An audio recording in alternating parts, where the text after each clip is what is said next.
Bismillahirrahmanirrahim. You are listening Radio Sadai Hurriyat Jammu Kashmir. I am Ibn Salam with Kashmir Update. In yet another act of brutality and sheer political vendetta, the authorities in Indian illegally occupied Jammu and Kashmir arrested two sons of senior all-parties Hurriyat Conference leader, late Muhammad Ashraf Sehrai, along with many relatives. According to Kashmir Media Service, the police said that Mujahid Ashraf Sehrai, Rashid Ashraf Sehrai and their relatives were arrested for raising anti-India slogans during Sehrai's funeral. Muhammad Ashraf Sehrai was systematically killed by the Indian authorities while depriving him of basic amenities during his incarceration in Udhampur jail. He breathed his last on May 5th in custody. Political experts and analysts in Srinagar said that the arrests are meant to victimize and punish the family for espousing the freedom cause. All-Party Hurriyat Conference Working Vice Chairman Ghulam Ahmad Gulzar, in a statement issued in Srinagar, urged the United Nations and the Organization of Islamic Cooperation to take an immediate action against the state terrorism of India and Israel practiced in Kashmir and Palestine. He said that the Kashmiris are living under a shadow of war, particularly after August 2019. Gulzar strongly condemned the arrest of the sons of Muhammad Ashraf Sehrai, Maulana Sarjan Barkati, and other freedom leaders and activists. Other Hurriyat leaders and organizations, including Bilal Ahmed Siddiqui, Khaja Firdaus Ahmed, Abdul Samad Inqalabi, Aqib Wani, Shabir Ahmed, Dr. Musab, Jammu and Kashmir Muslim Conference, Jammu and Kashmir People's Freedom League, and Tehreek-e-Wahdat-e-Islami, in their separate statements, termed the arrests as political victimization and a reflection of frustration on part of the fascist Modi government. They said India could not suppress the ongoing liberation movement through arrests and harassment.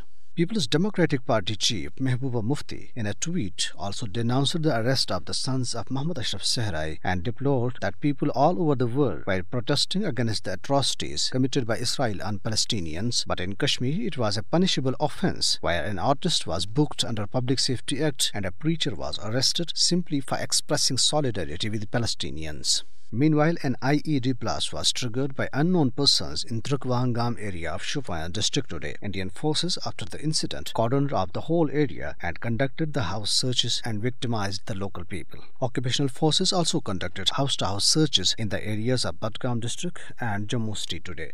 COVID situation is worsening in occupied territory as 33 more deaths have been reported, taking the fatality count to 3,123. Despite surge in corona cases and deaths, the Kashmir Valley is facing acute shortage of vaccines. No vaccines are available in any of the hospitals of the valley.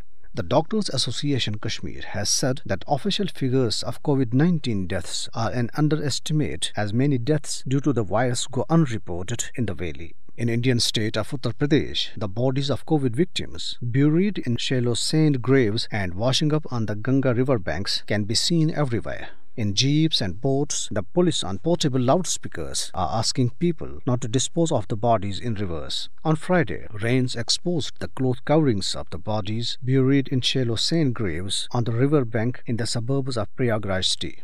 Local media reports that more than 1,000 corpses of COVID-19 victims had been recovered from rivers in the past 2 weeks. Ramesh Kumar Singh, a member of Bondu Mahal Samiti, a philanthropic organization that helps cremate bodies, said the number of the deaths is very high in rural areas and poor people have been disposing of the bodies in the river because of the exorbitant cost of performing the last rites and a shortage of wood. The Indian Health Ministry on Sunday reported 3,11,170 confirmed cases in the past 24 hours. It also reported 4,077 additional deaths, taking the total fatalities to 2,70,284. But experts say that both figures are almost certainly a vast undercut. And that is for now. Have a good night and keep listening Radio Sadai Hurriyat Jammu Kashmir.